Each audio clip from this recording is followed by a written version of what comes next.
All right, what's up, everyone? Jeff's not here this week, so I've got special guest Brandon Blaze joining me. We're going to So talk about some WWE stuff, some AEW stuff, all the big shows coming up, and talk about a few things that happened this week in wrestling. So, Blaze, how you been? I've been pretty good, just enjoying all the wrestling I can consume lately. Yeah, it's been a lot. I've even been struggling to keep up. And I've been watching all day at work and everything. Don't tell anyone that, though.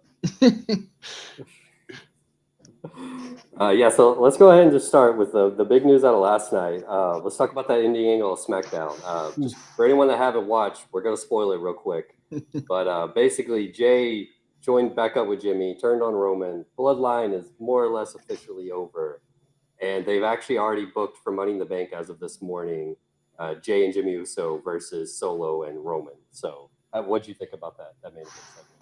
They took me on a roller coaster ride last night with that. I thought at first Jay was actually about to turn on Jimmy for a bit. I was like, "Come on, y'all can't do this to me."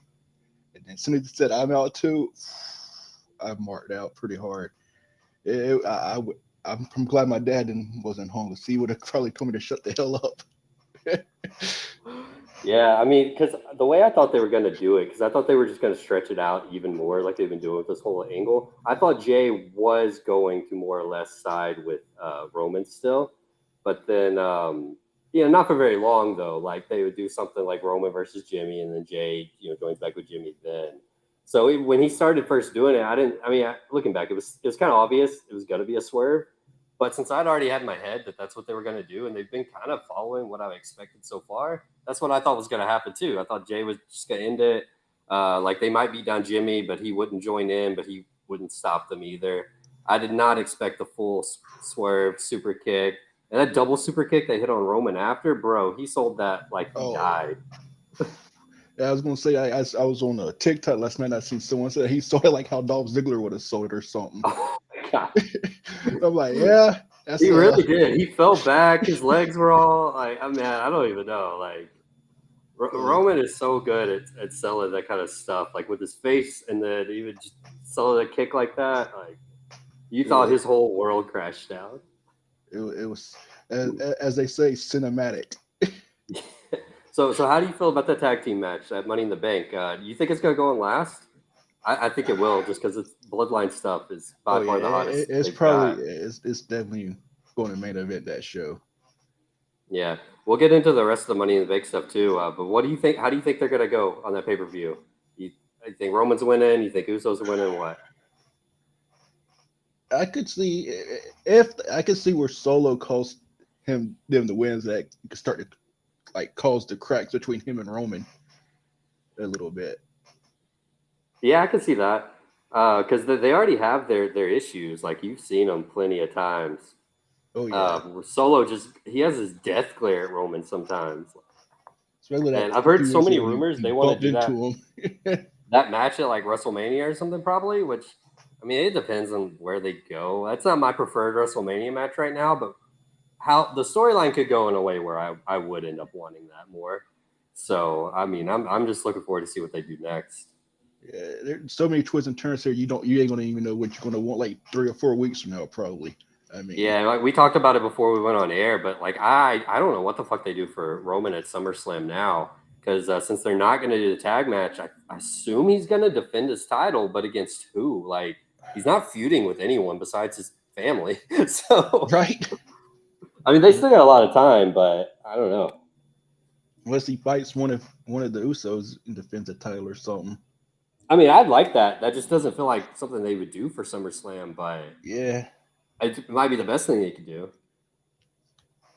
because I can't think of anything. Because I mean, so Cody's not in Money in the Bank, so he can't win and cash in for it. So Yeah, and so you would think like they're still mostly keeping their brand. I mean, they've done a little weird stuff, but for the most part, I think they've held true to their weird brand split rules they established because they a have the little free bit. agents.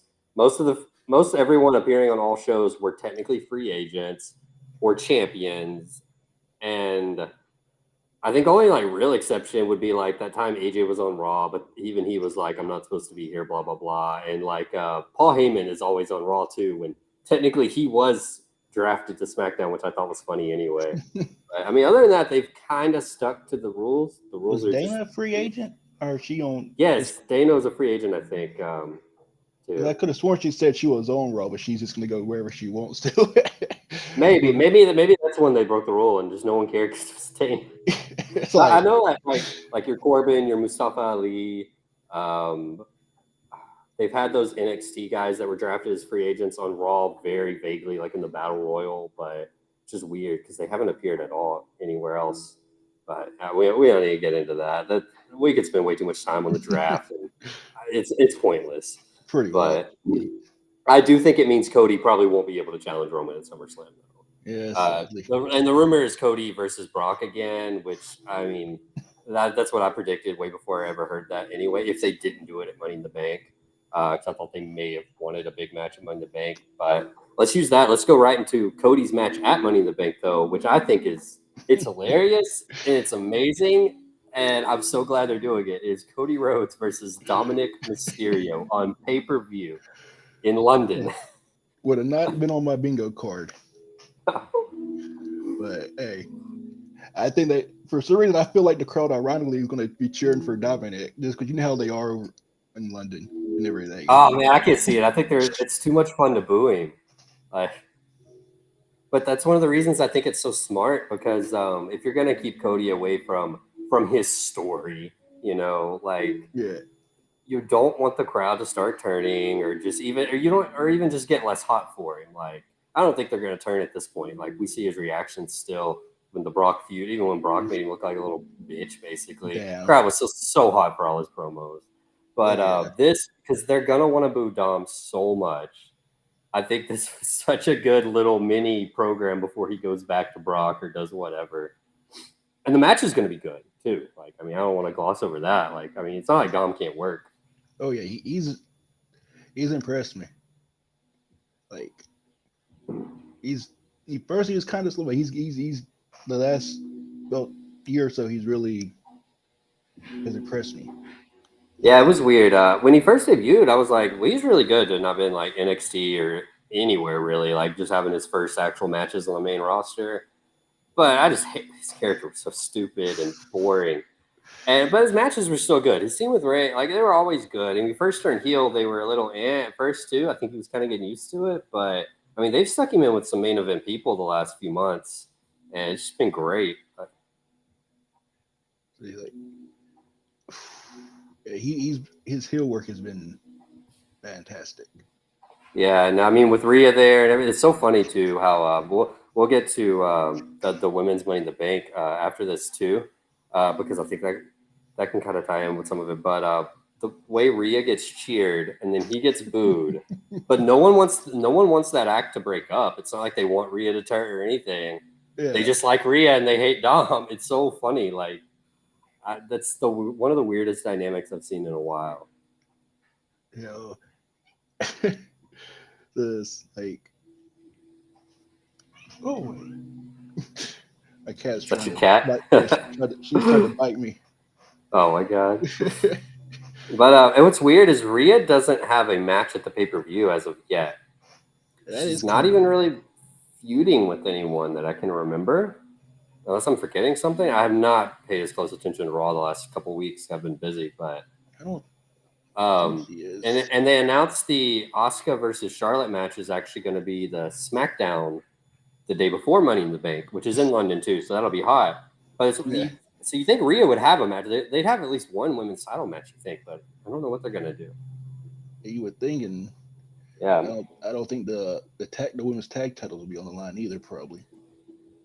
no, I can't see that. I mean, I think I'm in the minority. I have a little bit of faith that maybe Ronda and Shayna could elevate the titles just a little bit. I Mostly hope so. coming out of that Raw match they had a couple weeks ago with Katana and what's her name, Caden. Um, that was so much better than I expected. I had such low hopes, and they actually gave them a lot. And I'm like, if they can do stuff like this, even if they end up winning anyway, I'll be. I like Shayna, and I liked Ronda her first run. I don't know what it is with the second run. So yeah, I don't know. But as far as right now, the only women's match on the pay per view schedule, we've still got a couple weeks, is the women's Money in the Bank, which is Zelina Vega, Becky Lynch, Zoe Stark, Bailey, Io Sky, And it's either going to be Trish Stratus or Raquel Gonzalez, as we learned this morning, which is booked for Raw. So winner of that match qualifies. Trish Stratus can be a Money in the Bank. That's wild. Never would have thought that last year. Yeah. So do you have a prediction? Well, I'm thinking it might be Io. I think they might pull the trigger on that one. Mm-hmm. That's actually what I think too, and also what I want. That's my preferred. I want her to win. Either win the. I mean, I know everyone always makes fun of it because the women's Money in the Bank holder never fucking holds it. Like, I don't want her to cash in same night, which I don't think she will because the title match is the night before anyway. So I think that kind of takes away that. But if she cashed in pretty quick, I wouldn't be upset at all. So I want someone because, like I said, it's been since Carmella held it that someone actually held it. Yeah, you're right. And there's been multiple times they've cashed in the same night. I think twice. And then I think Nikki held it for barely. Well, I think Nikki was the night after, right? Yeah, it wasn't even a full 24 hours, I don't think. God. It's so like weird. Like, I don't mind that gimmick every now and then, but they've been doing it way too often. I want to see someone actually hold it. Like Austin Theory did last year. I mean, I hated his cash in, but him holding it was kind of like your classic Money in the Bank holder for a little bit. But I feel like they really have not done that well besides like Edge, though, honestly, the first time of someone actually holding the briefcase and making it the briefcase relevant before cashing in. Oh man, that was. Yeah, don't even get me started on the Theory of cashing in. Yeah, no. I've heard plenty. But so other than that, like I can't see Zelina winning. Becky, I could see, but I think she'll be just involved with Zoe and maybe Trish too. Well, Trish either way, even if Trish doesn't qualify, she's getting involved in the match, I think. So I think that rules out both Becky and Zoe though. Bailey and Io, you could almost say the same thing though. Like, what if they have their own little angle going and they end up taking each other out somehow? But I think it's going to be the opposite. I think they'll have a little angle happening, but one of them is actually going to win. I think those are my top two picks of actually winning. As if Bailey stays in the match, he might lose the Shotzi. Oh, fuck. I forgot all about that. Yeah, Bailey is against Shotzi next week on SmackDown. And if Shotzi wins, she gets Bailey's spot. God, I hope that doesn't happen. I really don't. That would be legitimately one of the stupidest things they've actually done this year, I think. And I've enjoyed most of WWE stuff. And even though they've still done a few stupid stuff, like this would be, I'd be so mad. Oh, I would be, especially because it seems like all she does is lose most of the time now, for one thing. Yeah. And I mean, unless there's a reason, maybe she's banged up or something, they want to take her out of the match. I don't know, something like that. Like, I'd accept it, and I don't even dislike Shotzi or anything, but I do think they could find someone else instead if they do have to take Bailey out. At least it's not Natty.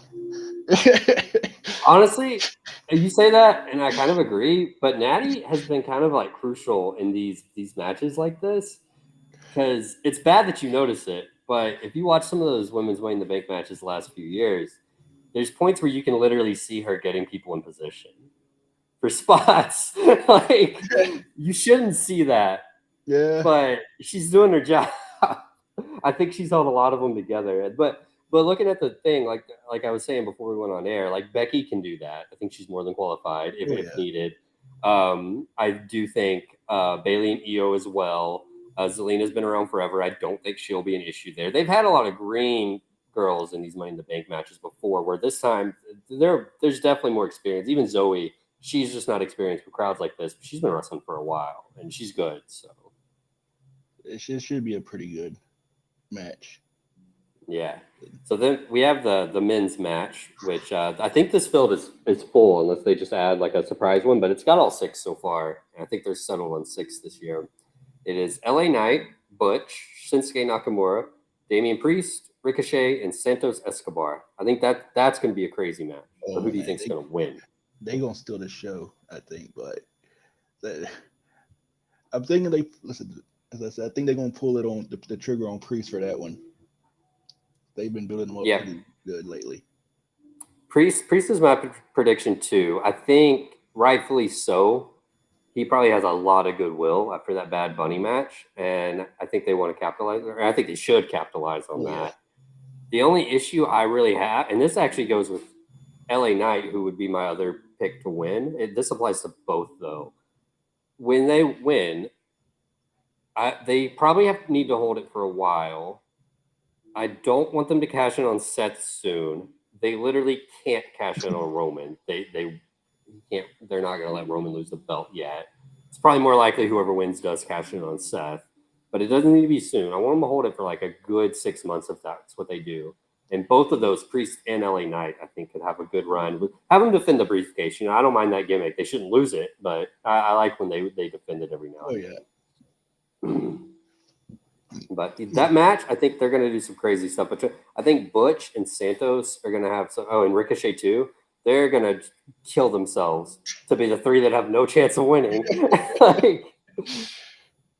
If you're not going to win, you got to get on the highlight reel at least. Yeah, I mean, because there's been Ricochet's had some highlights in Money in the Bank already. Let's see. I don't think Santos and Butch, they haven't ever been in one. Well, no, Butch wasn't in one last year. I feel like I remember he was in some Ultimate NXT ladder matches. That's what I'm thinking of. Yeah, back when he was Peter Dunne. Where they called him on NXT this week, Little Petey Poppins. That's what Tony D called him when they feuded. I popped so hard for that reference again. But our last match on the card, which could also be match of the night, if not for that ladder match, I think. Actually, even the tag team match could be just for the drama. Oh, guys, this is gonna be a good show. But it is Seth Rollins versus Finn Balor for the World Heavyweight Championship, and they're going to go all out. The London crowd's going to be so hot for that. Oh yeah.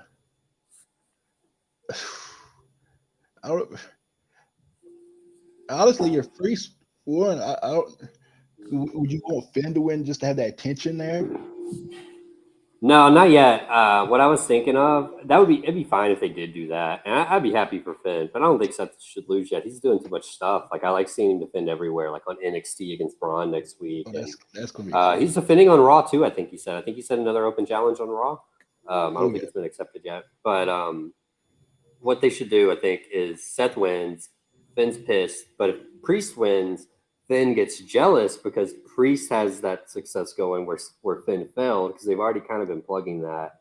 I think they're gonna, if they jump the gun and or not jump the gun, that sounds like prematurely, but if they go for it with Priest turning babyface, have Finn bring in JD McDonough, who they've teased a couple times now, and they can jump Finn or something, and Dom will probably join in. Maybe if they want to do a little more melodrama, have Rhea be like, what the fuck? I like Priest, because she gets those reactions too. Like, she doesn't get booed like the rest. I don't know. I think they got a lot of possibilities. I really like what Judgment Day's turned into. It's a way better stable than I expected. Oh yeah, totally. It started out this very. No, I didn't even care when it was on. That was like one of my favorite parts of Raw every week. Yeah, it was weird. Like, it wasn't working that well with Edge, and I kind of think that was more Edge. Like, I didn't like the heel Edge as much. His promos were mostly good until he would just go too weird. Yeah. And then they dropped him. They were still doing kind of the creepy-ish stuff, but when they added Dawn, they just kind of became like, I don't know, like just douchebags. It's been so much better. And they lose all the time. Yeah. They lose all the time, but they're never hurt by it, which is great for your heel stable. Because they're still over. They're still going to get the baby faces over. They could milk this for so long, I think, having them as the main stable on Raw, just in main events and losing. And that's fine.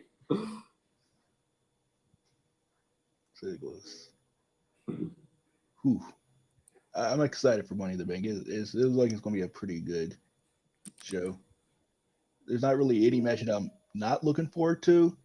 Sometimes I usually have a match where I'm like, well. And I think they're going to add more. Let's see. It's 1, 2. Okay, so they have 5 matches already. That has been kind of their thing. The only thing I can maybe see them adding a Rhea title defense is the only thing, actually. Not too many matches, because both Money in the Bank matches are going to take a while. And that's just been WWE's thing. They only do 6 match. They only do 6 match cards. Like I say, both the Money in the Bank match probably going to be at least close to an hour, maybe. At least the men's one. Yeah, I mean, you include entrances and all that. Yeah, 100%.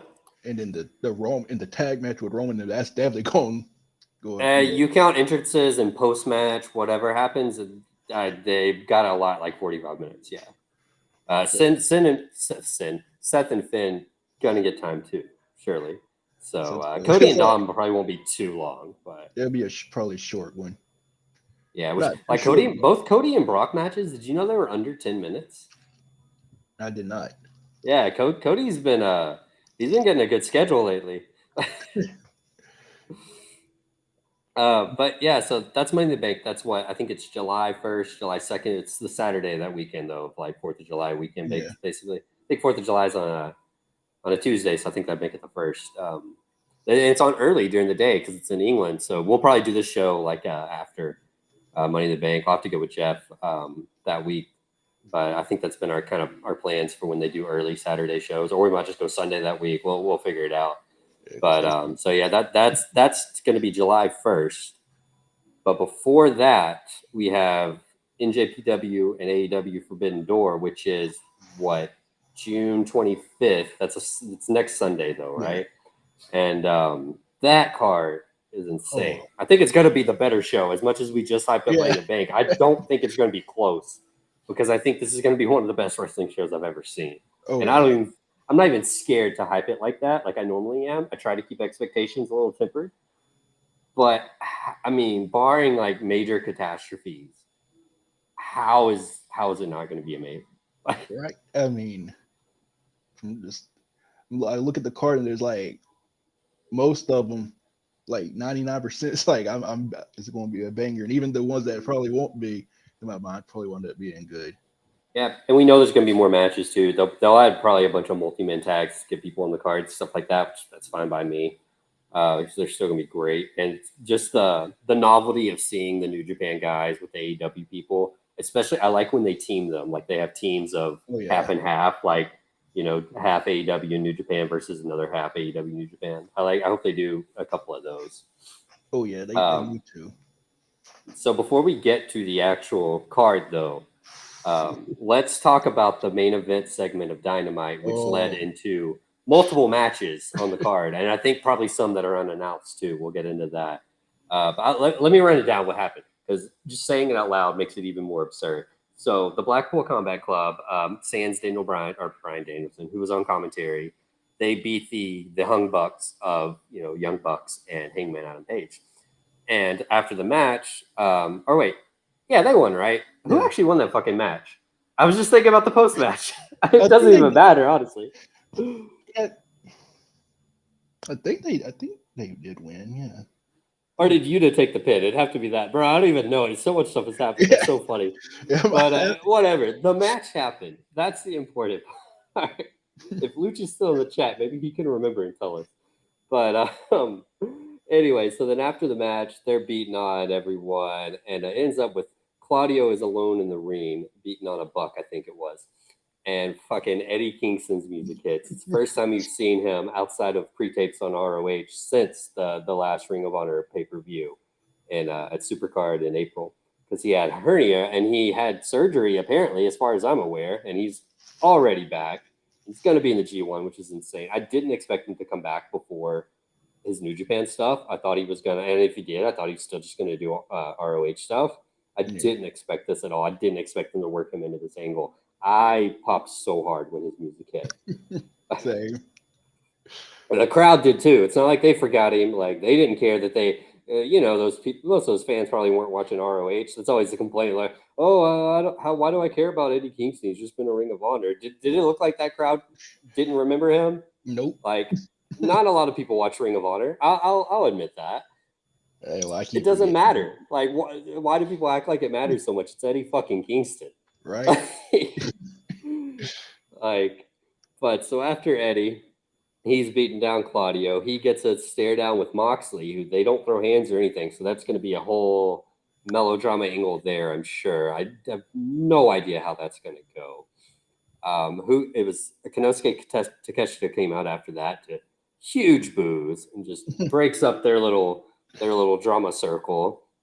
And the heat he's been getting since he joined with Don Callis is amazing. Perfect. Yeah. Did you ever go back and rewatch that Rampage match last night? By the way, his match against Bandito. I did Oh not. my god, it was so good. You need to, but what I want to touch on is like how much heat he was getting for having a good wrestling match, not just being with. And Dom was on commentary. It's not even like he was at ringside, and he was still getting this. And he was kind of playing it up. He was doing some good like heel work instead of his usual like babyface stuff. But it was great how much heat he was getting in that match, which got Bandito like way more cheers too. I have to check that out after this because Yeah. And so then after Takeshita came out, we had Kenny's music hits, which got the biggest pop so far. And I rewatched that specific part where his music hits just because of how loud the pop is when that battle cry hits. So awesome. And that's not even like an unexpected one. Like I knew Kenny was probably coming out, but it didn't matter. And then they end up having him and Takeshita had like crazy good short brawl there in the ring. Like I can't even like hype it up enough how like good it was. They were killing each other with those forearms. I can't wait till they have a singles match, whenever that may be. I don't know when it'll be. Probably just a dynamite, like a bigger dynamite show. That needs to be a main event, like of a dynamite, probably within the next month, 2 months. I don't know what they got planned, and God, I'll be all over that. knowing Tony Kondo would probably open the show. Yeah, I know. Or might even just do it on Rampage still to try and just prove a point. Like, hey, Rampage isn't dead. Exactly. Oh God. And then after Takeshita comes out, Kenny he hits him with a V trigger, and then right as soon as he hits a V trigger, you saw Will Ospreay slide into the ring, and Ospreay just kills him with a hook super kick. It was so funny though. I said this in the chat when Ospreay first slid in. I was halfway expecting. I would say more hoping for Ospreay because I didn't know if he was in America, and he wasn't. Apparently, he flew in that day, and then flew back like after Rampage to England to do another match. Dude's insane.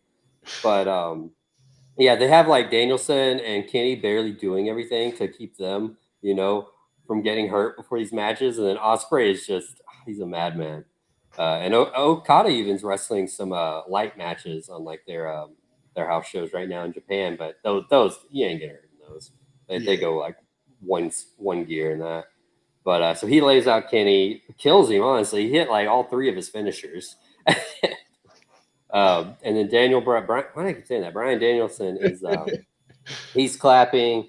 Don Callis is clapping, that could be something too, because he's been teasing Ospreay for a little while himself.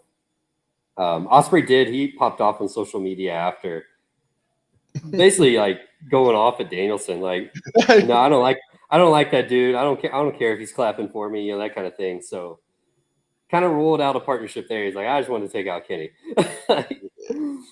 That's pretty. But and then the United Empire had that awesome match on Rampage with it was the team of it was Ospreay, Kyle Fletcher, who I thought was Ospreay when he slid into that ring. The Dynamite main event for a second, and they team with their other United Empire pal of Jeff Cobb, which was so good. I love seeing him on AEW television. I love seeing him anywhere.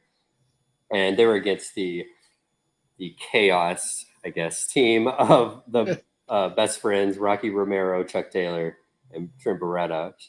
I still want to know if Okada knows Chuck Taylor's actually in Chaos.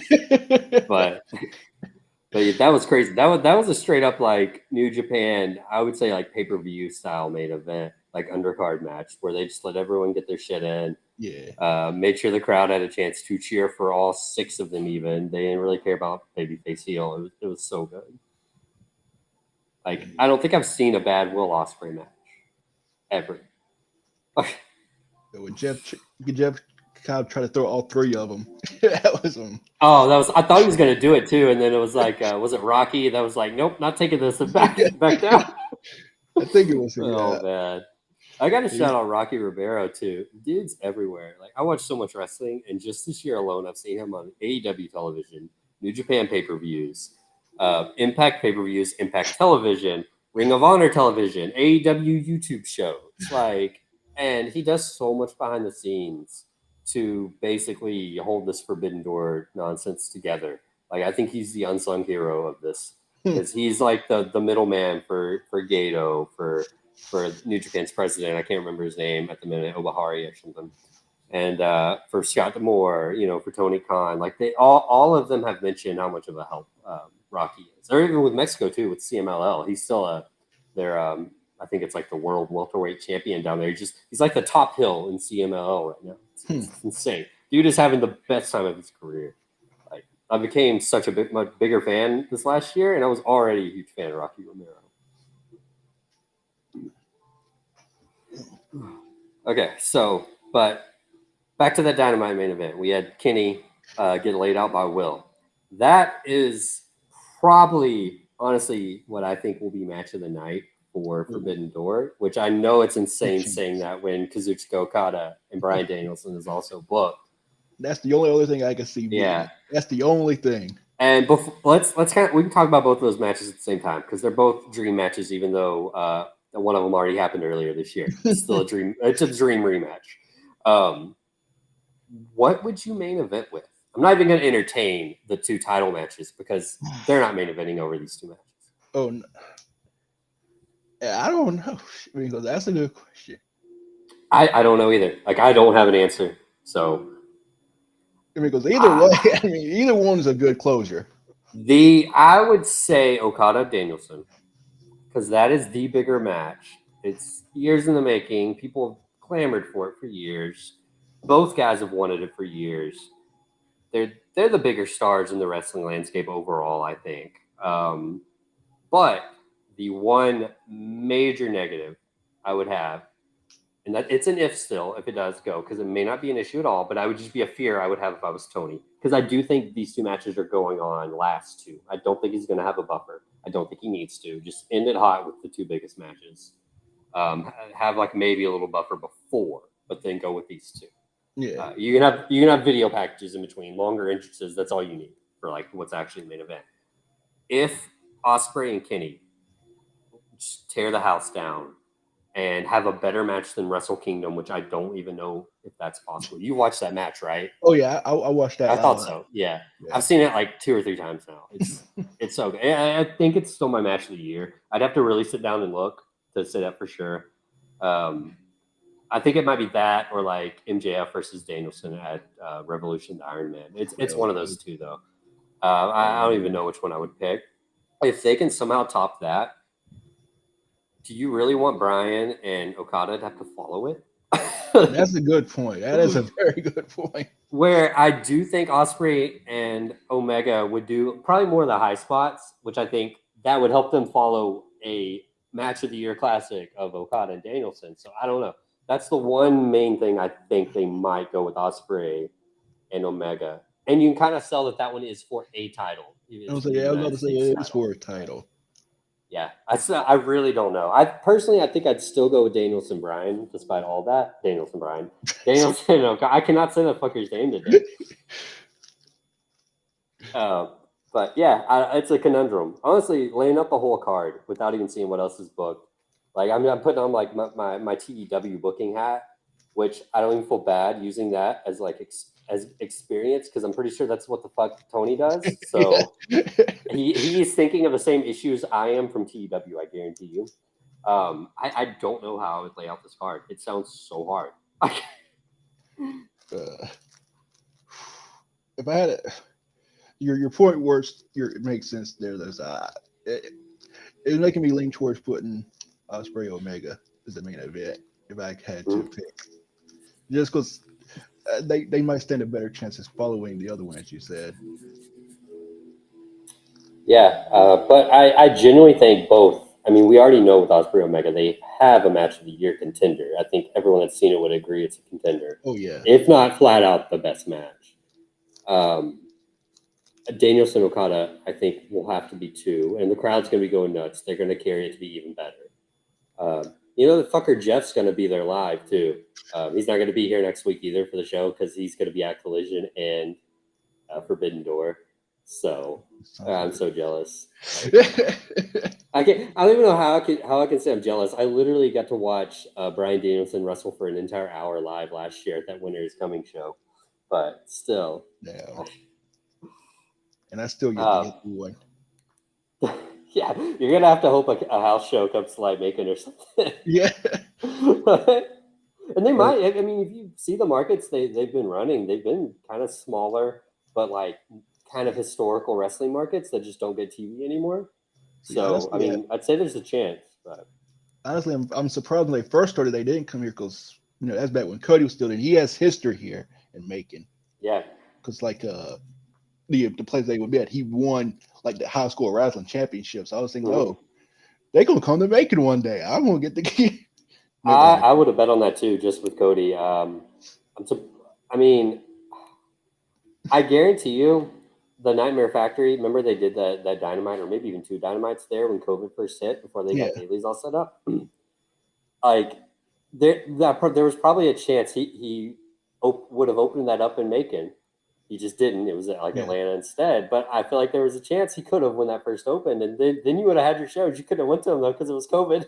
yeah. So that would have been some irony. I'd have been like, come on. Yeah. I mean, do Yeah, you have anything else you want to add on those matches? Because I mean, I really don't. Because like, what else am I gonna say other than like they literally might be two of the best matches I've ever seen. nah, ain't much really to ask because they going. Yeah, I'm actually genuinely scared though at Osprey and Omega trying to top Wrestle Kingdom because Oh that yeah, was insane. And I mean, if they do a third match at All In, which I kind of think they should too. yeah, I mean, I'd have to see what the alternative is. There's definitely other matches I'd be fine with, but at the moment, that's what I'm leaning towards. Have them split it, so maybe Osprey wins this time, and I'd probably have Osprey win again in England too, to like win the series. But they shouldn't kill each other if they're gonna do it again at All oh In. yeah. Like, I don't want to sound like one of those old guys, slow it down, blah blah blah. But you got to save something. Yeah, Like, you got to keep them. You got to give them enough, but you got to have them wanting more. yeah. If you're gonna do that match again, especially in front of your biggest crowd of all time, like, and I mean, it's not like the match will sell itself. I mean, they've already sold 66,000 tickets, I think it Yeah, was, and they'll be hype enough just to see it again. That it's not like the fans will be thinking of that, but as a viewer watching on TV, you don't want it to be less than like one you just saw a few months ago for sure. yeah. I mean, it can be slightly less. That's okay if it's literally one of the greatest matches of all time. But so let's move on. We have two both companies, AEW and New Japan, having their world titles being defended against people from the opposite company. And one of them is fairly expected. It is MJF, allegedly. He says he's not, but Allegedly. allegedly defending the AEW World Championship against Hiroshi Tanahashi. Um, that's a kind of expected one.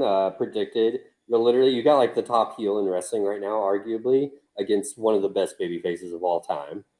So, what more do you really want? True. Now, like match quality wise, I don't think it's just gonna be anything to rave about. I think they need to. I think they can get away with not going hard, just from MJF, just both of their like character work, like face or heel. But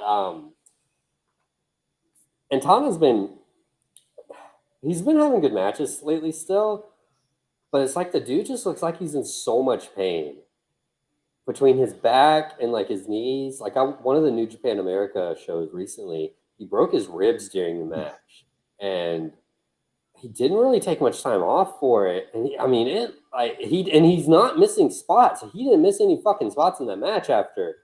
Damn. Like I worry for him almost. Like I don't want him to go too hard. And he's got the G1 still too. Thankfully the schedule's not too bad this year compared to other years. But man, I need to try to remember to watch that when it. yeah, it's gonna be rough keeping up with it this year for me too. But I'm gonna try. The schedule's a little bit better, I think. I'm watching a lot, like just in the mornings and like at work and stuff. But yeah, we got time at the end. I'll look at the schedule for that though. We can talk about it. Kind of go through it. Me and Jeff did last week too, but I mean, I think I'm really excited for it. So I wouldn't mind doing that again with you this time. But let's see. Okay, but before we move on though, let's talk about MJF. He just no sold Tanahashi completely. He says he's not doing the match at all. I mean, I assume Tony Khan's he's gonna come force him into it, but He said it wouldn't be the first time I've no-show. This fucking guy. I think it'll be one of those like where they do it like his music will hit and he won't come out and it'll stop and then it'll hit again and he'll come out that time. I want Tanahashi to just go to his dressing room and drag him to the arena or something. Like, I don't want it to be something that's kind of like an angle going into the show, though. I want it to be resolved before the pay-per-view, like next week, like Tony somehow forces him or whatever. You know, I don't know. Like, I know no one's going to believe it's a shoot, but it still feels like it'd almost be a distraction going into what I think a pay-per-view that I'm just more looking forward to the actual wrestling, which is not really, this is like the only show of the year where that's kind of more a thing, besides like other New Japan shows. You know, even AEW pay-per-views, I do care more about the events, the happenings, the results more than where this show is. I just want to see these matches happen. Oh, yeah. Couldn't care less who wins. But, so, yeah, I did hear one theory. I don't think I want it to happen, but the match would be great if it did. Would be to tie into the Adam Cole MJF storyline right now. Is MJF does no show. He doesn't defend it. And Tony could kind of tongue in cheek bring back the interim concept that everyone hated. But with a plan this time, not because of an injury, with an actual angle. And he slots in Adam Cole to fight Tanahashi for the interim title. And but it would be just to tie back into a rematch of Cole and MJF. I wouldn't hate that much, even though I hate the interim title stuff. Oh, yeah. But in this case, in a completely storyline way, not because of an injury, because the champion is just a dick and is refusing to fight this guy from another company, I think that could work. And Adam Cole versus Tanahashi would be a good match too. I would be disappointed not getting to see MJF and Tanahashi together still, though, is my main thing. Yeah, that would be a good match, but and probably a better match. Get the match to happen too for the rematch for Cole and MJF.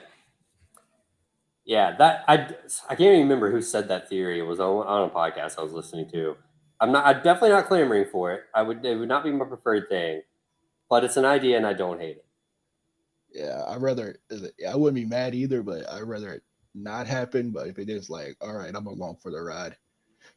Yeah. That's actually how I feel. I mean, and honestly, that is my logic with a lot of wrestling. Like, I try not to get too pigeonholed in what exactly I want to happen, or even if I still think like something happened and it was good, I'm like, but if they would have just done it this way I wanted, it would have been better. I try to just block those out of my mind. Because especially if it's still good anyway.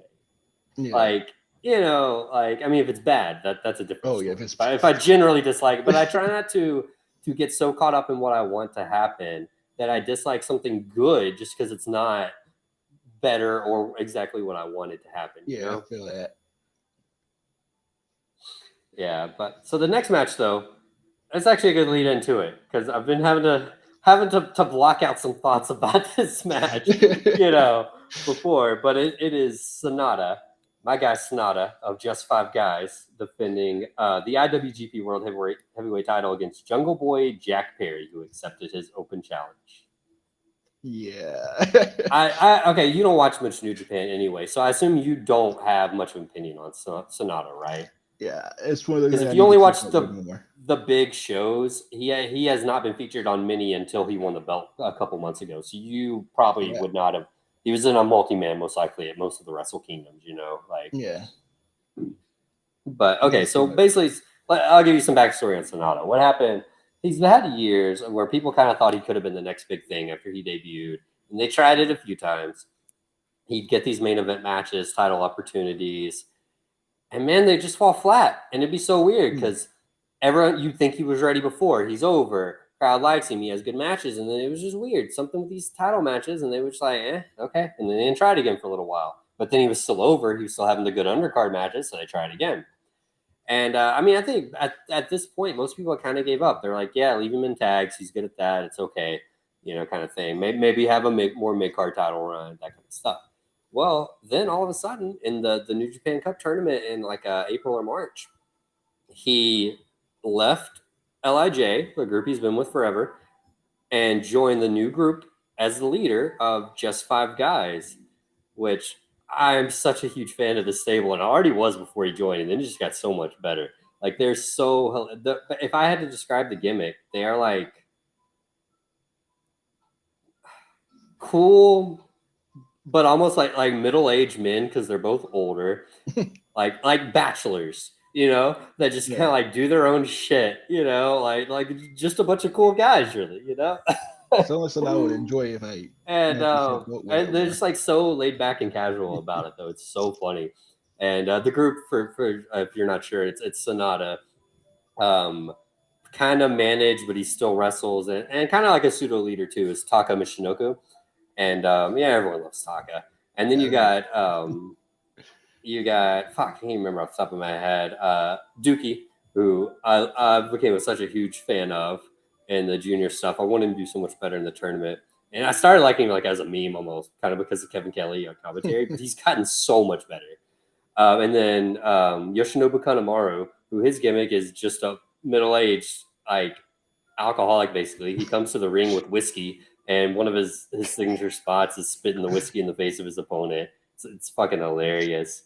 And is that 5 or am I forgetting someone? I can't even remember. Sonata, Taka, Dookie, Yoshinobu. Yeah, who's the 5th dude? I just said I was a huge fan of the stable, and I can't even remember all of them now. It's terrible. Oh my god, Taichi. He's God. How did I forget Taichi? He's so good. He's literally one of the most underrated dudes in New Japan right now. He's like, I want Taichi to end up being champion at some point. He's so good. He's the dude that does the pants gimmick. Have you seen it? That like what's his name? Garza does in WWE now too. I think I've seen him before in one of the shows I watched. He's had some crazy matches recently with Shingo Takagi for that KOPW title where they have the weird gimmicks, like stuff you've never seen before, like one-off like gimmick matches with like weird like count-out rules and stuff. It's been insane. But so I love the group. And so Sonata joined them. He dyed his hair back dark to like his natural hair color instead of the bleached blonde, shaved his beard, looks jacked now too. And so completely changed his presentation. And a lot of people that don't watch a lot, and I'm not going to say it's just because they don't watch, because some people that do watch also, it's not just because you don't watch. They're not huge on it. They're not high on it, or they more just tolerate it. But man, I think it's been so good. And I do think it's more people that don't watch that aren't high on it, because from the outside looking in, it doesn't look as cool as it actually comes off. And I give Kevin Kelly a lot of credit too, because he's just such a good announcer. He gets people over for me so much that I think people that don't watch English language commentary or pay enough attention to the commentary get it, because half the reason I like these dudes is just for some fucking inside jokes that Kevin Kelly has started. But it makes the experience so much better. Pivot a little. I'm so excited for him on Collision commentary. And we'll get to Collision more later. We'll definitely have time. But God, he's reuniting with Nigel, who had absolutely amazing chemistry with in Ring of Honor. When I first started watching Ring of Honor TV regularly, that was the commentary team, and I've missed them together ever since. I'm glad I think I've seen a few Ring of Honor shows with them, because I can't remember who. I think that's who might have been on there when it started airing here at one point. Do you remember what year? Because I don't remember what year. Yeah, I kind of remember I think Ian came in and Kevin started doing New Japan instead, maybe around 2015, 2016, or 2017. I wasn't watching live at all at the time, so I don't remember exactly. But yeah, so excited for that. But so back to Forbidden Door though. Sonata, who, like as I've just explained, some people are already not as high on as champion. Even though I personally am, is defending against Jack Perry, Jungle Boy, who people are also not as high on right now after that last Four Pillars program. What are your thoughts? I don't know. It's probably not a match. It's one of those. That was earlier when I mentioned how like I'm looking forward to like 99% of the matches. That's one of the ones that I'm really not looking forward to. That's more probably because like I don't know Sonata, so it's like kind of I don't know. So it's like I don't know, but they don't need to. They probably won't need to go ahead and turn Jack Kill. sooner than Yeah, I later. don't know. That's actually one of the reasons I am not as down on the match. After the more I thought about it, is because there's probably plenty guys on the AEW roster I would prefer in the spot than Jack Perry. But those guys don't really have an angle going on, most of them. Yeah. Where Jack does. And depending on what they do with the match for the angle that Jack has already started, his little internal angle, it's kind of with Hook too. But, it's kind of more of a is he going to turn heel kind of thing, how he does it, if he does, that kind of stuff. If this works into that angle really well, I will have no complaints. So that's kind of my one shining light on it that made me kind of rethink it. But I'm not gonna lie, I had a really bad taste when it was first announced. Yeah. Just like, oh. That was my reaction. Like, okay. Yeah, I was like, wow, okay. I mean, and the match itself is gonna be great. Like, Jack always goes all out on pay-per-view. Oh, yeah. And Sonata's really good. Like, he has great moveset. Like you're gonna pop for just some of the moves he busts out that I won't as much because he does them every fucking match. So it's one of those things. But yeah, it's good stuff. I mean, like when Sonata did have the shock win against Okada for the title, that's honestly one of my favorite wrestling moments of the year. And I mean, you watch enough wrestling, you know how much high praise that is. Yeah. And I was even spoiled on it because I always wake up too late for New Japan shows on the weekends, and it was a weekend show. So I saw the headline literally as soon as I woke up. But that just got me so hyped. Like I got up and watched it right then. Damn. Because I wanted him to win so bad. After he did the turn, he joined the New Japan. He joined Just Five Guys, won the New Japan Cup, and I kind of like agreed with most of the podcast people I listened to, and they were like, okay, well, if you're gonna do all this with Sonata, he's got to fucking win the belt now. But no one actually believed he would. They're like, just thought Okada was going to retain, and I was like, I felt the same way. I was like, God, if he fucking loses this, like, again, after losing to Okada for the belt so many times in the past already, I don't know what I'm gonna think. And he fucking won though, and it was great. It was a great match. Before we move on though, to some more predictions for the card, I want to touch on what EC said here too. That's also my logic. Like the only thing I could think of is that Jungle Boy segment was like right after the Sonata video package. I think he just shot his shot. Like he jumped that line. He saw he had a segment scheduled. He was like, I won't take this for anyone else does. But you think someone would be like, hey, no, why does Jack get it? Something like that. Maybe they could even have just a match on Dynamite instead. That definitely would have been a lot better.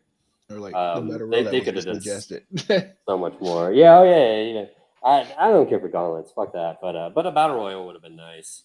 Or even just a singles match with another dude that would have been good for Dynamite next week. I think that would have been better too, because it was very, very odd. You throw out an open challenge with the world champion, and everyone's got all these thoughts going through their head. And I think I even said at the time, I'm like, it's probably not going to be one huge. I bet they announced it beforehand. It's not going to be like a surprise we're waiting for. And then just fucking Jack says it. Like, I mean, hey, you got to shoot your shot when you got a chance. Yeah, that's my headcanon though. He saw the opportunity, he took it. I respected him. So, but okay. So there's no other matches announced that I'm aware of, unless I'm forgetting one. But I have some obvious theories of other matches. Orange Cassidy Zack Sabre Jr. match official, or it's not official? It's curious to me that it's not. That's what I'm going to start with here. Is they're doing the tag match this Wednesday on Dynamite with Zack Sabre Jr. teaming. I have it backwards on the notes, but Zack Sabre Jr. is teaming with Daniel Garcia against Orange Cassidy and Katsuyori Shibata. On fucking that's Shibata's Dynamite debut, by the way. He's only been on Rampage before, I'm pretty sure. Yeah. Well, he appeared on Dynamite that one time, but it was just the sign-up match for Rampage that Friday. But so they're doing the tag match, and so the belt situation there is Shibata is the Ring of Honor Pure Champion. Garcia wants that. Orange Cassidy is the international title champion in AEW. And Zack Sabre Jr. is the television champion in New Japan. That ugly ass belt, by the way. But Zack implied he wants two belts. He wants Orange Cassidy's. So it'll probably be that one on the line if they do anything.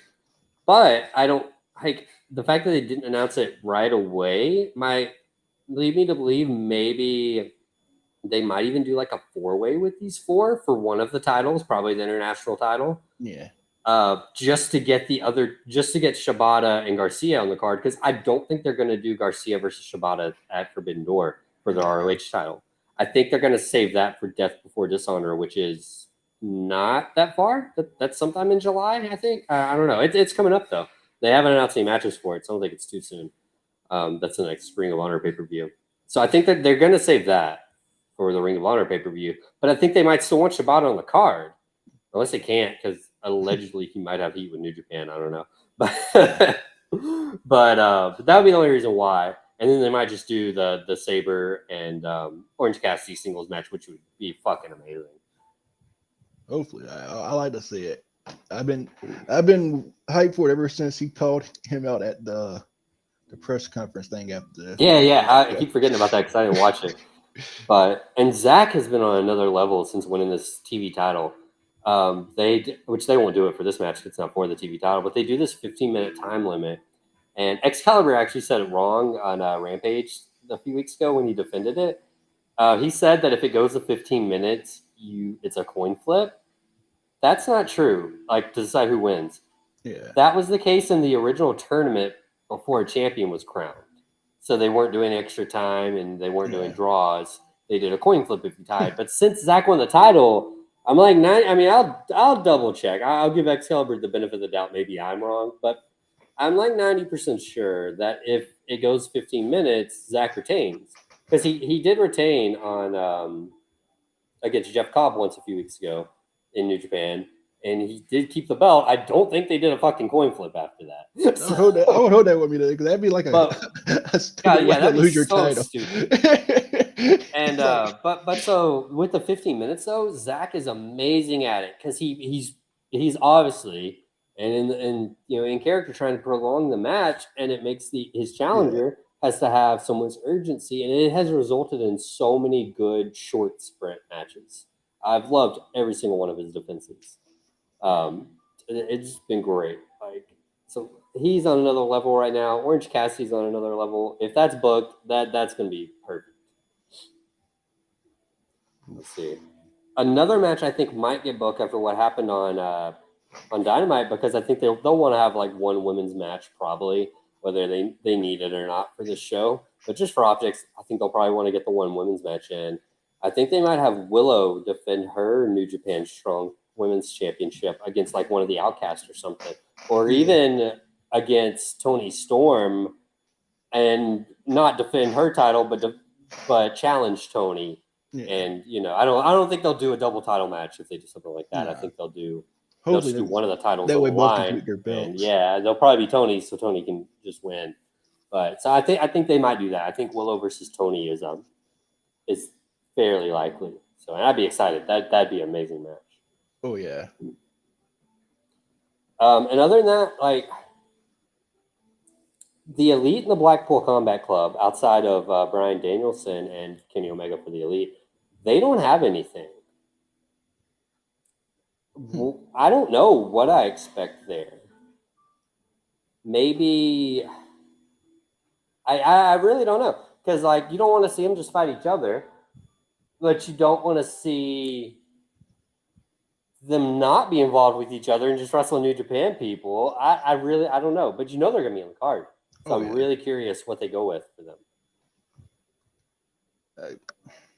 I'm useless, so unless you have any ideas, I genuinely have not been able to think of any. I've been thinking about it. It'll be multi-man stuff. Probably do some 8-man tags, throw in some New Japan guys.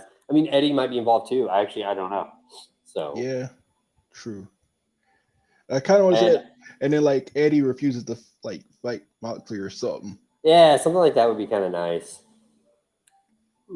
But and then you also have like on the New Japan side, the rest of the United Empire, like Kyle Fletcher, Jeff Cobb, they could be maybe that's what they do.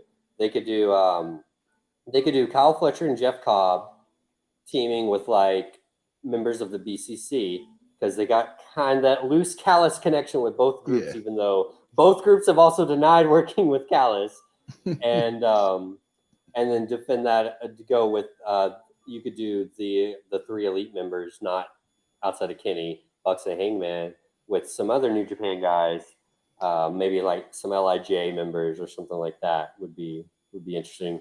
Or can't do Bullet Club because their faces, and Bullet Club's like super heel in Japan now, so you can't do that even for the Bucks, like Yeah. history, but and Hangman too. But yeah, so something like that would work. Pair some New Japan guys up with the rest of the elite. Pair the Kyle Fletcher and Jeff Cobb for the United Empire up with the BCC. Do a 10-man. That'd be awesome. That should be the match, Tony. Book it. Yeah. Where's the gift? And Eddie Kingston too. Maybe do. I just saw EC said Kingston, Claudio. Yeah, Kingston would need to be in that match if Claudio's in it.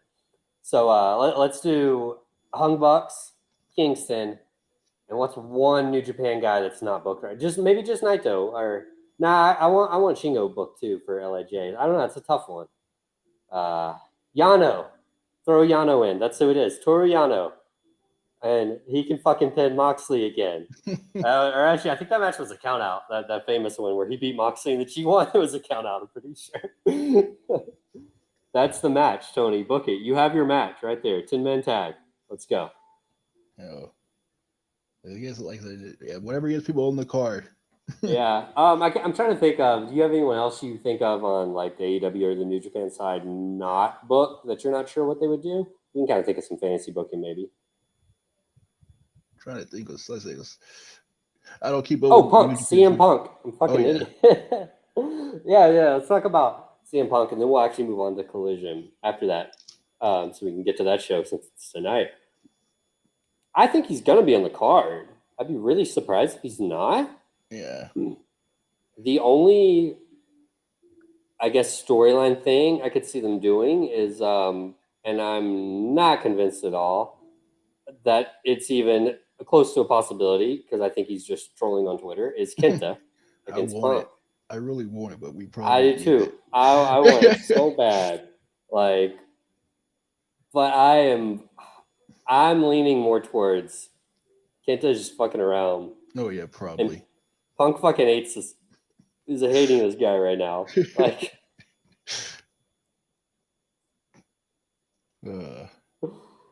yeah. But other than that, my other match I had envisioned for Punk would be the Tanahashi match that we were supposed to get last year, but he's booked now, so I don't know. Thought that would be a really easy match. Like, Tanahashi can lose. They don't have to go hard. Crowd's gonna go nuts.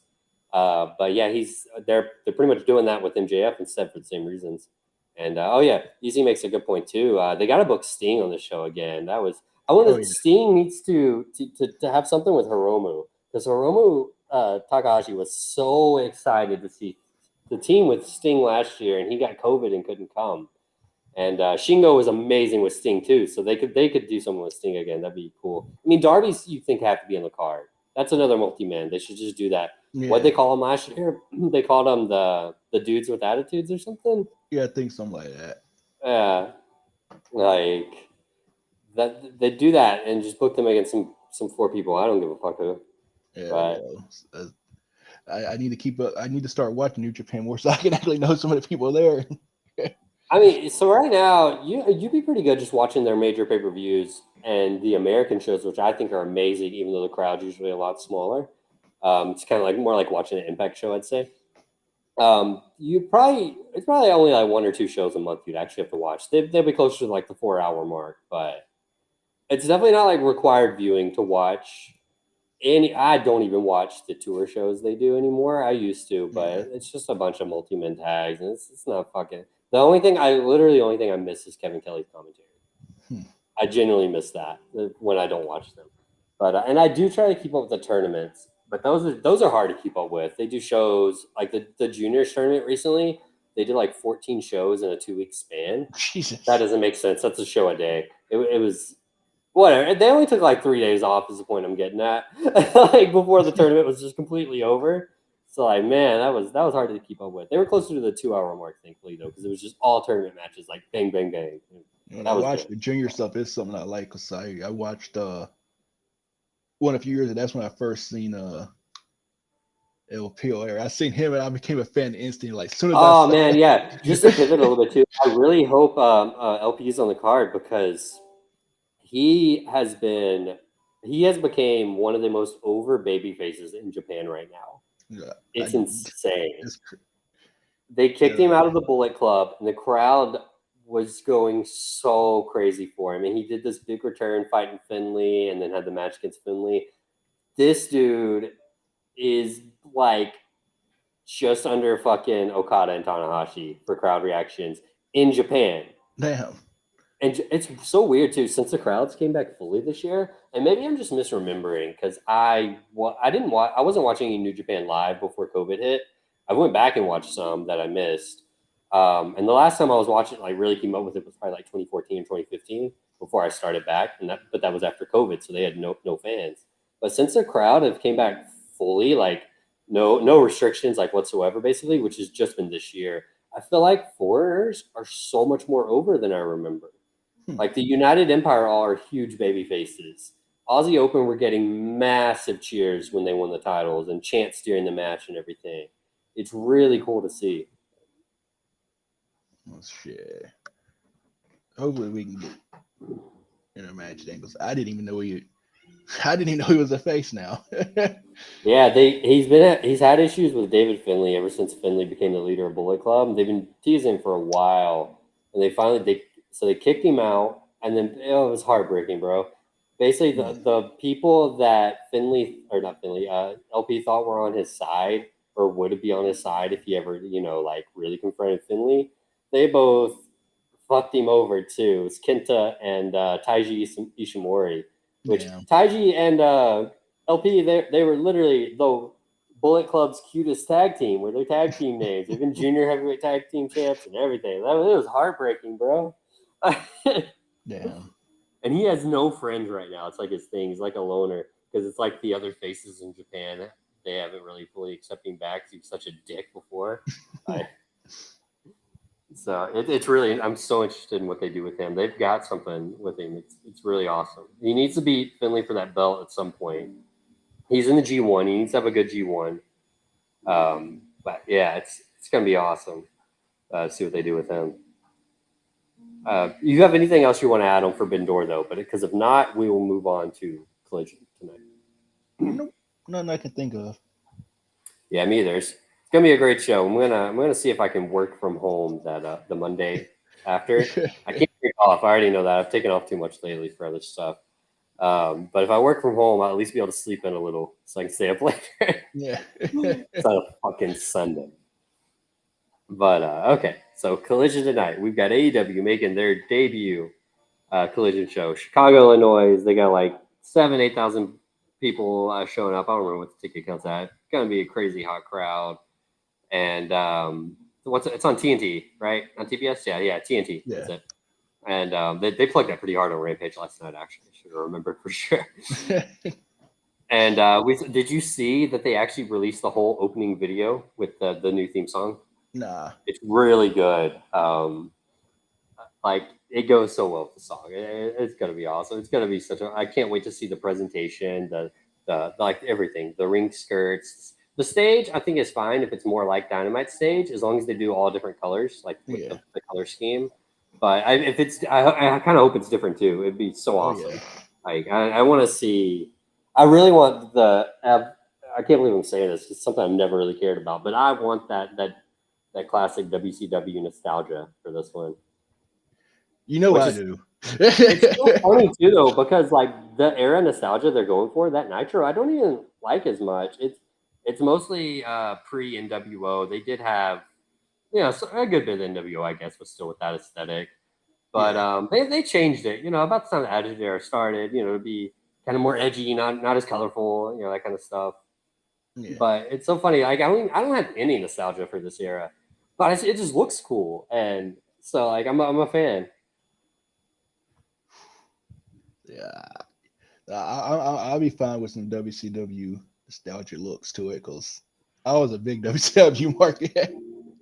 It's funny. So you're a few years older than me, so you were able to catch way more of that live. But I have very vague WCW memories, and I don't even trust half of them because I think I may have just invented them because I always had video games and like action figures and some like VHS tapes, and I'm like, wait, there's no way I should actually remember this at the age I was. I think I just remember playing the video game still like years later, like Oh, stuff like that. But like I remember WCW still. I would have been not even 5 when it ended. I would have turned 5 like a week later. yeah, But I still have some memories. Like it's so funny. Like I was Sting for Halloween one year. Um, same. like Wolfpack and Black and White. I did 2 days of trick or treating, so I got to do both. The little makeup kit came with both. So and so I remember that. I remember like being with my dad when I was younger and him switching from channel to channel because I have like a distinct memory of worrying I was gonna miss something on the other show because he wouldn't switch back. Like for Monday nights. I mean, but I don't really have any WCW nostalgia. Like most of it does come from the video games. I'd say I got some action figures still too, quite a bit more than I would have expected. Still, I but wish I had mine still. I don't know where none of them. it's I so think I funny. gave mine to my cousins. Mine are just in a tub in my fucking closet now because my mom made me take them the last time I came home. She's like, if I can't throw these away, you got to take these. And it's like I posted all the pictures on the site if you remember. I laid them all I out think so I you could did. actually see them all and stuff. It's in the poster collection thread, I think. I'll have to go But check. I think I've seen it. I'm not yeah. But 100% I even sure. sorted them. I did like the WCW ones separate, the early WWE ones, and more modern ones all separate and stuff. But yeah, so but the way he's going, and even the Saturday Night's All Right for Fighting, the theme song, like that was used, I want to say, for some wrestling back in the day. Probably not even legally, but some of like the where they were only aired in like certain areas of the country. Yeah. I'm pretty sure they use. I know for a fact. It's for a very small period of time in my life. I watched the OVW TV show because they just uploaded it for free on their website. Probably back in like not even the good OVW. It was like Mm. probably like 2011, 2012. It fucking sucked, bro. Hmm. Um, they used that as their theme song. There's no way they paid for Nah. it. They just didn't care. They're Yeah. Yeah, it's not gonna crazy. find out. Yeah, no one watch. It's the same way like GCW gets away with it on their pay per views with like just using the songs. I'm sure, but Not enough just no people one pay snitches. attention. Yeah. Yeah, but okay. So the main event of the show tonight, or at least I assume it's the last match. They Oh, might fucking open with it. They actually might. They really might. Now that I think about it, I don't know. The featured match on the card is CM Punk and FTR versus Samoa Joe and Bullet Club Gold of Jay White and Juice Robinson. What the that's fuck?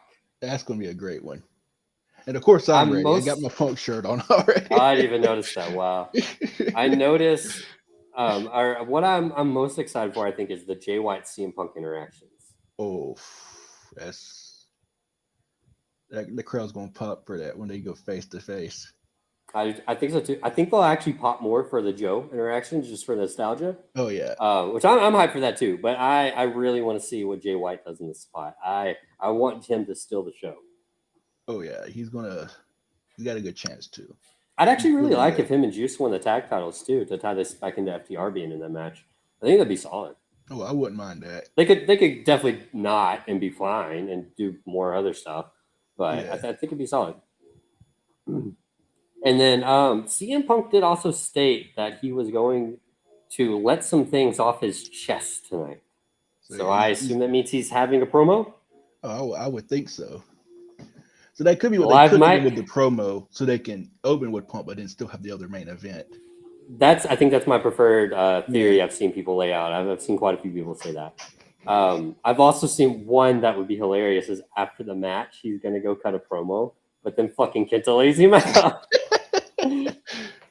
That would be great. Yeah. But yeah, I'd probably open with Punk though. I think that's wise. Let him cut his promo. Maybe have a little Give brawl the even crowd before the what main they event. want. Separate. Do the classic TV show, setup that WWE's done forever with opening segment to tie into the main event of the show later that night. Yeah. Solid.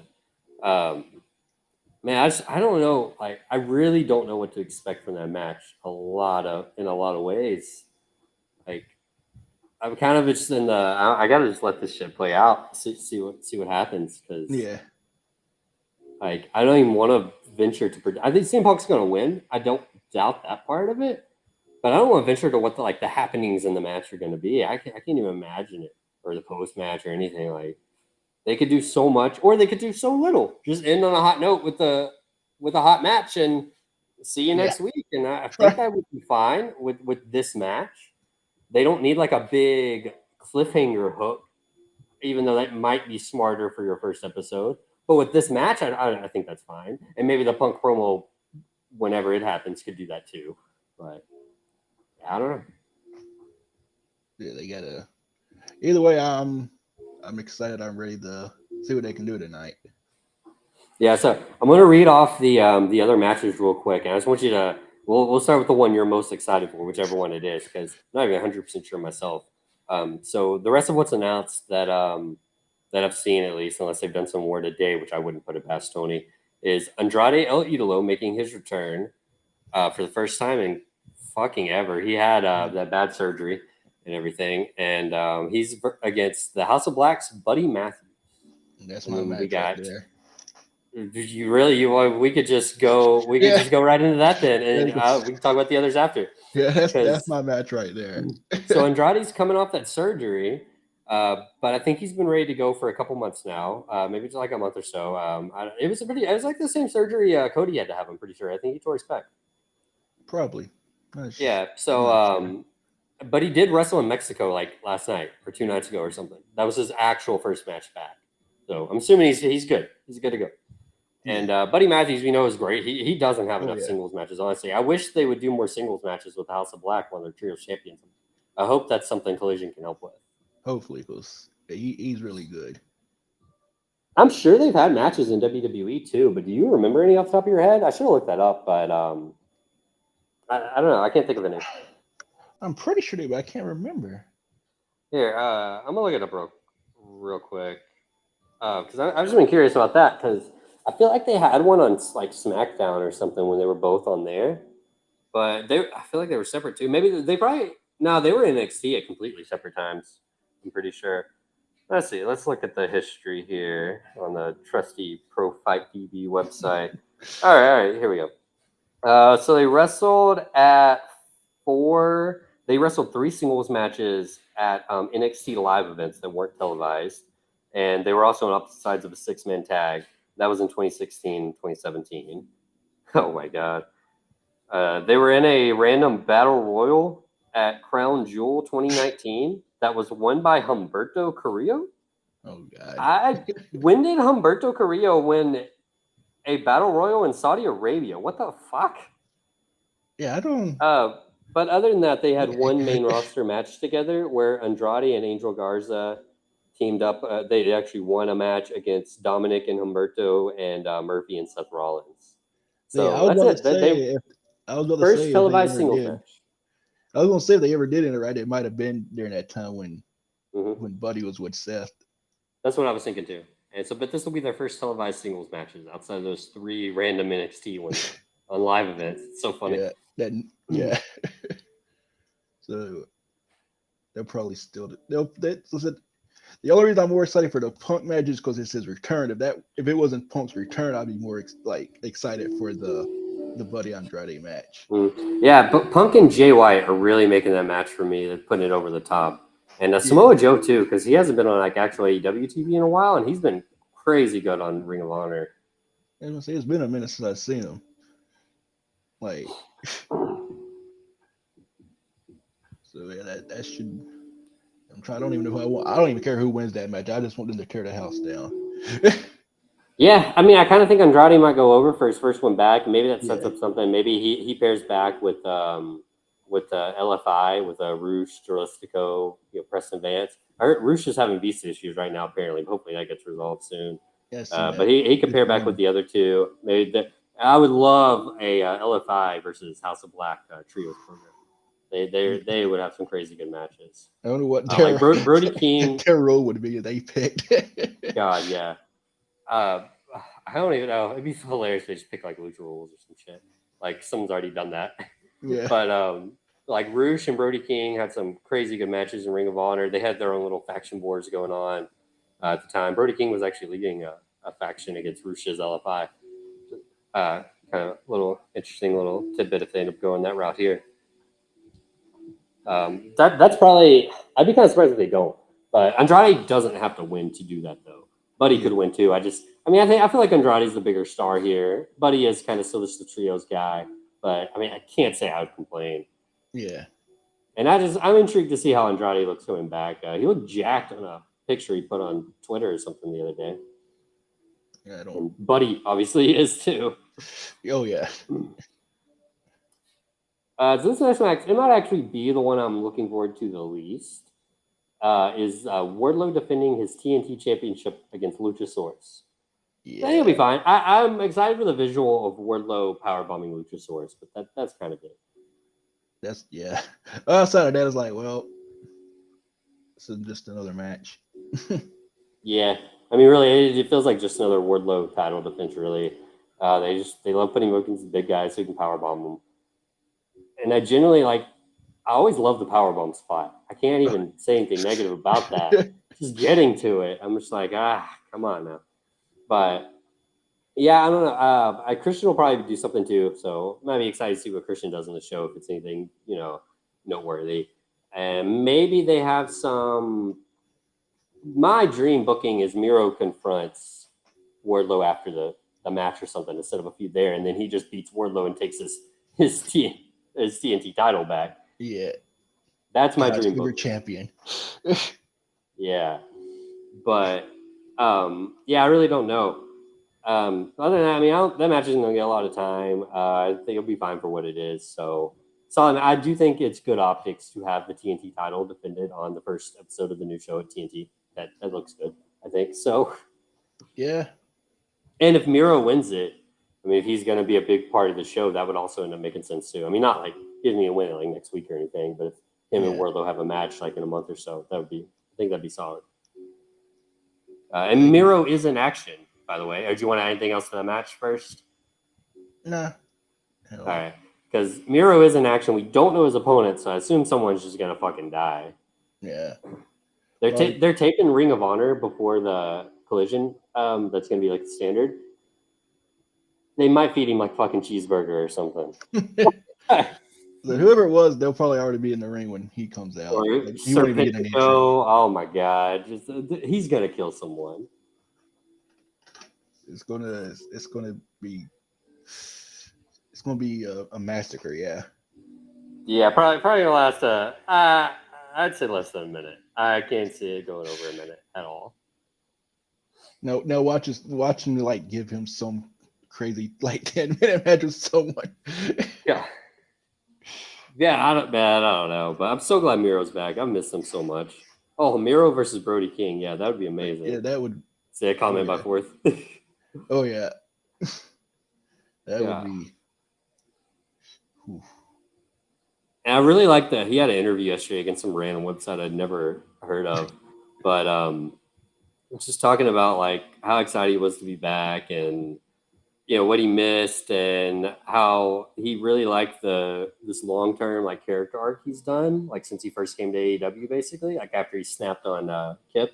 Yeah. And so if he's got any amount of creative control, like which I'm sure he will over his own character, I'm really excited to see what he does just on his little internal storyline with himself.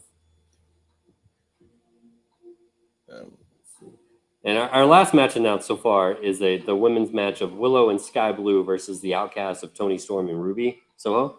So I think that could definitely lead into the Forbidden Door match I had predicted earlier of Willow versus Toni. Yeah, we seen Chris Hero's back. We talked about that before we. Oh yeah, before we came on air, yeah, we were actually talking about that Chris Hero news, which that's awesome. He better be hired. I'm almost 99% sure he is. So. But the match, this might be, even though I'm a Tony fan, I think the other team needs the win. If you just do the classic, have Willow like pin Tony or something, and then that can set up the title match for Forbidden Door. Yeah. Maybe if Kevin Kelly is good enough, he might they should talk about the possibility of if either champion gets pinned by someone on the other team, that whoever pins them is in line for a shot during the match. And Kevin Kelly, that's like a New Japan staple. So I'm like 100% sure he's going to bring that up during the match. So you got to plant the seed. You got to get people hyped for it. Yeah, but so the only other thing announced for Collision that I saw, I was announced on Rampage last night, is the Acclaimed are going to have a segment. It was like, we will hear from the Acclaimed. And Daddy ass, I'm sure. That'll probably just set up whoever their new feud is. Maybe they'll keep going with the House of Black too, potentially. I'm not sure. But yeah, that'll be fine. Let Max cast a rap. Really don't know what to expect though, because I don't know where they're going to go, honestly. Who knows what they're going to get to with that? Yeah, like I don't even know what I want to add to that. Yeah, I mean, and I'm sure, unless the Punk stuff, which is promo, definitely could, and the match I think will get good time too, but not like a ton. I mean, it's just a trios match. You don't ever give us too much time. I don't think they kind of overstay their welcome if they're not just crazy. I think there's gonna be more stuff announced. Maybe not matches, but it feels light still. I saw like the big mashup graphic of everything they always tweet. It still feels kind of light. Yeah, a little bit. I don't want to get my hopes up, but I'm thinking it could be some surprises. It's the first episode. I mean, any free agents right now? They could actually. Jeff wanted us to talk about this, so we should get it in since we got about 5 minutes. They wanted us, or they just signed. Apparently, the dude from MLW, EJ Nduka, the judge. As most people will probably call him because they don't want to spell his last name. But they could debut him. He would look like he's gonna look like a star when he debuts for sure. This would be a great spot to do that. Like maximize like the potential of him looking like a star when he debuts. And I was shocked because you haven't seen any of him, right? Nah, then I know of. So unless he was on the show I've seen, I just don't remember. Yeah, probably not. I mean, they do so much on MLW shows. He probably at least had like a segment because they try to fit in so much shit in that hour. But so he was in WWE developmental for like 2 years, I want to say, and I think he only had just a couple matches on house shows. He never even really wrestled, and then they cut him with one of their budget cut things. He signed pretty quick with MLW, so they clearly liked him. Yeah, and did some interviews like before his actual debut. I was like, this dude looks pretty cool. I'm kind of surprised WWE let him go. And I was like, God, was he just like trash in the ring or something? But he debuted, I think it was in a Battle Royal match. It was a Battle Royal. I'm like, well, he looked fucking great in that. Let's see how he does in singles matches. But his MLW run was really good. He was a tag team champion. I think he would have been their heavyweight champion right now or winning it soon if he didn't leave. They were that high on him. So I'm hyped for that signing. I'm really there's a lot of stuff they could do with him. We'll see what they can do. Because I'm excited because anytime I see someone new that I've like, I'm excited to see what they can do. It gives me he did both. He was a pretty good babyface in MLW at first, and he had a heel turn at the end, and was absolute dick. Like it was better than I thought it would be. He was tag team champions with Calvin Tankman, and they were doing a thing where basically Nduka was already a kind of like halfway heel, but Tankman wasn't having it, and then finally he did like a turn on him and stuff. It was pretty good. They were like still tag team champions while having problems though. I love those angles every now and then. You shouldn't do them too much, but yeah, they're like partners that hate each other, but they just keep winning. I pop for it. And they coexist. Oh yeah, I feel like I have heard that. What EC just said in the chat. I can't remember exactly, but EJ said that he got cut because he had heat with Drake Wirtz. Wirtz, however you say that fucker's name. Fuck him anyway. But that would make more sense because like he looks like he is everything WWE would want. So I don't know. It's so weird. Picture of him, he does have that size to him, like. Yeah, I mean he's probably wrestled less than like 40 fucking matches too, and he's already so good, like actual matches. Yeah. Even counting those house shows, like. Hey, sometimes when you got it, you just got it. Yeah. I think that's a good time. We'll wrap up. So thanks for joining me this week, and Oh, it's we'll see. Maybe, yeah. maybe next week too, because I'm gonna have to find a replacement for Jeff, unless we want to give someone else a chance. I'm open to rotating casts when Jeff's busy, because Yeah, like we'll I said see. earlier, that fucker gets to go to Collision and then Forbidden Door. Um, but I don't. What's next weekend? Let's look ahead a little bit. Forbidden Door is next Sunday. There's nothing Saturday, so this time next week should work fine. Impact's on a little bit of a break of outside of their weekly show until they get to like their Australian Down Under. New Japan, the G1's starting at some point. I think that's after Forbidden Door though, so they're on kind of a little break now. So yeah, I think next week is mostly Forbidden Door, and so yeah, we'll see what we can do with that, and see what happens this week in wrestling. God knows we could have a million things to talk about that we didn't even expect Yeah. the way things goes. Who knows? This Collision debut could Punk could just quit live on the air, some shit. Oh God. uh, but all right, so we'll see you guys next week. Yeah. Peace.